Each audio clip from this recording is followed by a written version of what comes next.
Hey y'all, so let's talk about Transformers Rise of the Beast. There may or may not be some spoilers in this. Alright, so Rise of the Beast takes place in 1994, so I would consider this the direct sequel to Bumblebee that took place in 1987. Also, I'm quite sure that's where it's going to be at, if they're talking continuity-wise, because Optimus was definitely like trashing humans, and B was like, not my friend Charlie. Well, it doesn't say Charlie because, but anyway. The movie was fun, and I really appreciate how any movie that takes place during the 90s and it is New York, we always get that beautiful skyline with the towers still there, and then we're in Brooklyn, the music's popping, the soundtrack is fire. I love that about this. But also Anthony Ramos, I love it. I've been loving him since Hamilton. And Dominique, I want to say her last name's Fishback, but like her, I'm loving watching her rise, and I think she's going to do really great things in the future. But about this movie, it was just what you expect a Transformer movie to be.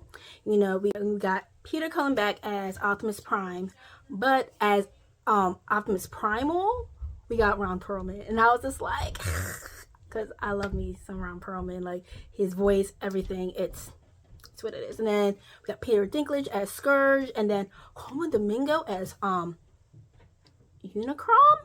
I think I'm saying that right. And their voices are all nice and deep and gravelly and all like, we're going to get you. So that was mad dope. I appreciated that. And I'm not the biggest Pete Davidson fan, but I really enjoyed him as Mirage. And I really am hoping that Anthony Ramos gets, a nice trilogy, 3-picture deal, and it's him and Mirage, because yeah, I think a nice young guy, he's funny, and he's more relatable because he's more of the everyman, like taking care of his family, his brother and his mom struggling, in Brooklyn. And I think that's really is what's appealing more to today's audience. Not that I did enjoy Shia LaBeouf and Sam Witwicky and all that, but it does give that energy, but more of a relatable way for someone like me. And I really hope that we get more with him and Dominique, with like this buddy comedy thing happening potentially, but definitely hope that Anthony Ramos is, the protagonist in the Transformers universe for the foreseeable future.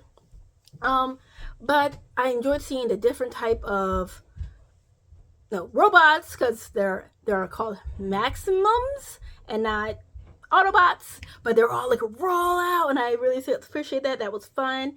And I just really enjoy seeing like movies when they take place in the 90s, especially in New York, and you see how they take the care. This is taking place in the 90s. And I know some people think that they do a little bit too much, but it's like, no, we literally had like posters all over our walls and tape decks everywhere. And I love watching him jailbreak the cable box. I was just like, oh my god, I remember that. So the movie's a really good time. Definitely recommend going to go see it. I mean, you're not going to see anything that you haven't really seen happen in a Transformers movie, but for me it's more about the protagonists that we have in our human protagonists and what they are bringing to it. And Anthony Ramos definitely brought something new for me, and I really hope that I get to see more of him in this medium, in this role. So if you've seen it, comment below, let me know your thoughts, and if you're planning on seeing it, how'd you feel about it, and all those things.